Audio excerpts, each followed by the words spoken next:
वालेकुम beautiful viewers, आप सब लोग कैसे हैं। Welcome to heers hub. आज मैं आपके लिए बहुत ही मज़े की रेसिपी लेकर आई हूँ और ये रेसिपी इतनी मज़े की है कि अगर आप एक दफ़ा बनाएंगे तो आप कभी भी इसको रेस्टोरेंट से जाके ऑर्डर नहीं करेंगे। उससे पहले अगर आपको मेरी रेसिपीज़ अच्छी लगती हैं तो मेरी रेसिपीज़ को लाइक, शेयर एंड मेरे चैनल को सब्सक्राइब करना मत भूलिएगा। तो आज मैं बना रही हूँ paratha roll, as in chutney roll. ये बहुत ही मज़े के बनेंगे और बनाना भी बहुत आसान है। तो उसके लिए हमें सबसे पहले चाहिए होगा 2 cups all purpose flour, 1 cup wheat flour, 4 tablespoon yogurt, salt, baking powder और ऑयल एज़ रिक्वायर्ड। उसके बाद हम इसको गूंद के बहुत अच्छी तरह से एक सॉफ्ट सा डो बना लेंगे गर्म पानी से, और फिर हम इसको मैक्सिमम 1 आवर के लिए रेस्ट के लिए छोड़ देंगे। फिर हम आ जाते हैं अपनी चिकन की तरफ। यहाँ पे मैंने बोनलेस चिकन लिया है और उसमें मैंने योगर्ट, जिंजर गार्लिक पेस्ट और शान टिक्का मसाला, जो आपकी स्क्रीन पे मेजरमेंट्स आ रही हैं, आप सारे वो उस तरह से डालिएगा। फिर उसके बाद उसको मैंने 1 घंटे के लिए मैरिनेट के लिए छोड़ दिया था। अब यहाँ मैं चिकन लूँगी, उसमें 2 टेबलस्पून ऑयल डाल के उसको कम्प्लीटली टेंडर और ड्राई कर लूँगी। फिर यहाँ मैंने चिकन को कोल का स्मोक दिया just for 1 minute to enhance the taste. उसके बाद मैंने इसको साइड पे रख दिया। अब हम आ जाते हैं हमारी योगर्ट सॉस की तरफ।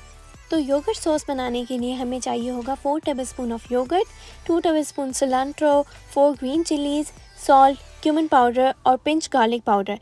ये सारी चीज़ें हम एक ब्लेंडर में डाल के इसको अच्छी तरह से एक मिक्स दे देंगे ताकि बहुत अच्छी तरह से ये सारी चीज़ें ब्लेंड हो जाए।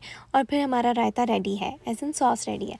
फिर हम आ जाते हैं हमारी ग्रीन सॉस की तरफ। अब ग्रीन सॉस बनाने के लिए हमें चाहिए एक पूरी गड्डी मिंट लीव्स, एक इसी तरह से cilantro leaves, green chillies, button chillies जो छोटे गोल वाले होते हैं, lemon juice, garlic, salt, tamarind pulp as in इमली पल्प और कोरिएंडर पाउडर।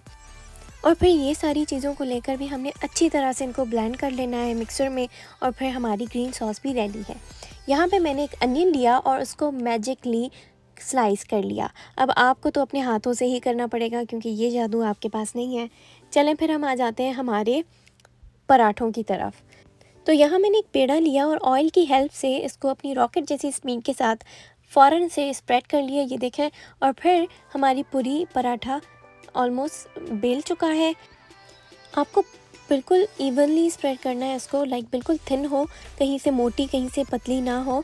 और फिर मैंने यहाँ पे ऑयल बिल्कुल गरम कर लिया था, as in medium to high heat पर इसको मैंने गरम कर लिया था। और फिर मैंने इसमें अपनी पूरी फ्राई की, लाइक डीप फ्राई। और फिर जब मेरी पूरी मुझे गोल्डन कलर नज़र आने लगा तो फिर मैंने इसको निकाल लिया। ये पूरी पराठा रोल्स के लिए बिल्कुल परफेक्ट है, soft and crispy at the same time. तो अब हम आ जाते हैं हमारी लेयरिंग की तरफ। यहाँ पे मैंने सारी फिलिंग्स डालना शुरू की। बेसिकली मैं सारी चीज़ों को इतना फॉरवर्ड इसलिए कर रही हूँ क्योंकि फिर हमारी वीडियोस इतनी लंबी हो जाती हैं और फिर आपका इंटरेस्ट टूटने लग जाता है। और आपकी ही आसानी के लिए मैंने यहाँ पे सारी अपनी मेजरमेंट्स लिख दी हैं स्क्रीन पे, ताकि आपको जब भी आप वीडियो देखो तो आपको सारी चीज़ें मेरे बोलने के बाद भी अगर समझ ना आए तो फिर भी आपको स्क्रीन पे सारा कुछ नज़र आ जाएगा। तो यहाँ मैंने सारी फिलिंग्स डाल दी हैं, चटनीज़ भी डाल दी। अब मैंने इसको रोल कर लिया। देखिए क्रिस्पी भी है और टूट भी नहीं रही। बहुत बहुत बहुत मज़े की रेसिपी थी। जब हमने इसको टेस्ट किया तो हमें लिटरली लग रहा था कि हम किसी रेस्टोरेंट पे जाके खा रहे हैं। तो इसको ज़रूर ट्राई कीजिएगा और please let me know in the comments below. और इसी तरह मैं आपके लिए बहुत मज़े की रेसिपीज़ लाती रहूँगी। और अगर आपको मेरी रेसिपीज़ अच्छी लगती हैं तो प्लीज़ मेरी वीडियोस को लाइक, शेयर और मेरे चैनल को सब्सक्राइब करना मत भूलिएगा। और इस मज़ेदार रेसिपी को ट्राई करके मुझे कमेंट्स में बताना मत भूलिएगा। इसी के साथ अब मैं चलती हूँ, अपना बहुत सारा ख्याल रखिएगा। अल्लाह हाफ़िज़।